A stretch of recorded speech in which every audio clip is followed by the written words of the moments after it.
kelompok 12 akan menjelaskan materi tentang perkembangan metode dan kurikulum pendidikan Islam.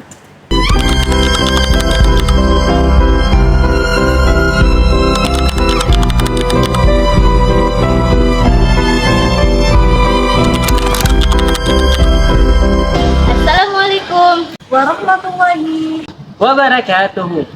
Materi pertama yaitu perkembangan metode pendidikan Islam dari masa ke masa. Yang pertama, pendidikan Islam masa klasik. Pada era ini, Al-Quran dan Hadis menjadi sumber utama pengetahuan. Pendidikan berpusat pada Nabi Muhammad SAW sebagai teladan dengan metode termasuk cermah, menulis, menghafal, diskusi, dan tanya jawab. Fokusnya adalah pada iman, pembangunan karakter, dan kesehatan dengan masjid sebagai tembaga pembelajaran pusat. Yang kedua, pendidikan Islam masa Khulafaur Rasyidin. Pendidikan berlanjut dengan fokus pada iman, karakter, dan kesehatan.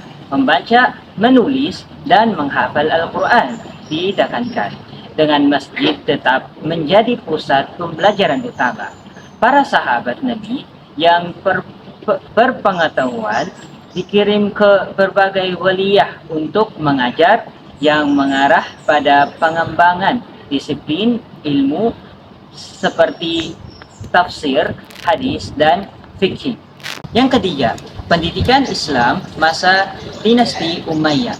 Konsep kurikulum atau al-madah muncul dengan pendidikan berdasarkan Al-Quran, Sunnah, Ijma', dan fatwa para sahabat. Lembaga-lembaga baru seperti istana, perpustakaan, dan rumah sakit didirikan di samping masjid dan pusat pembelajaran tradisional. Yang keempat, pendidikan Islam masa Abbasiyah. Pendidikan Islam perkembangan pesat seiring dengan kemajuan ilmu, pengetahuan, dan pendirian lembaga pendidikan formal. Metode tradisional diperluas dan metode ilmiah rasional seperti debat dan penalaran demonstratif diperkenalkan. Madrasah atau sekolah dengan kurikulum struktur dan sistem pembelajaran bertingkat didirikan. Yang terakhir, pendidikan Islam modern. Pendidikan Islam mengalami reformasi signifikan sebagai respons terhadap kolonialisme dan pengaruh Barat. Metode Barat diintegrasikan, diskusi dan pemikiran kritis ditekankan, dan upaya dilakukan untuk mengintegrasikan pengetahuan agama dan umum, Islamisasi pengetahuan, dan pendekatan seksual dan periodik juga diadopsi. Materi yang kedua tentang perubahan kurikulum pendidikan Islam. Yang pertama ada kurikulum pendidikan Islam pada masa klasik, di mana antara ilmu agama dan ilmu umum itu saling dipadukan dengan tujuan agar peserta didik itu memiliki wawasan yang luas. Yang kedua ada kurikulum pendidikan Islam pada era Orde Lama. Nah, di mana madrasah ini mulai diakui oleh pemerintahan setelah berdirinya Kementerian Agama. Yang ketiga, itu kurikulum pendidikan Islam di era Orde Baru.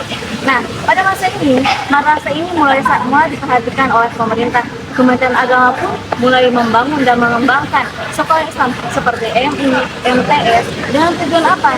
Dengan tujuan agar sekolah madrasah ini lebih diperhatikan lagi.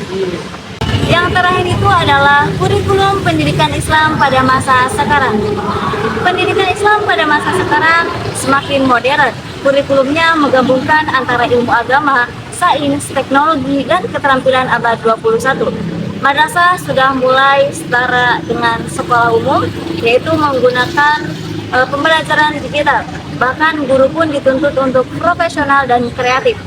Sementara pendidikan Islam tetap menekankan kepada akhlak, moderasi, dan kerjasama.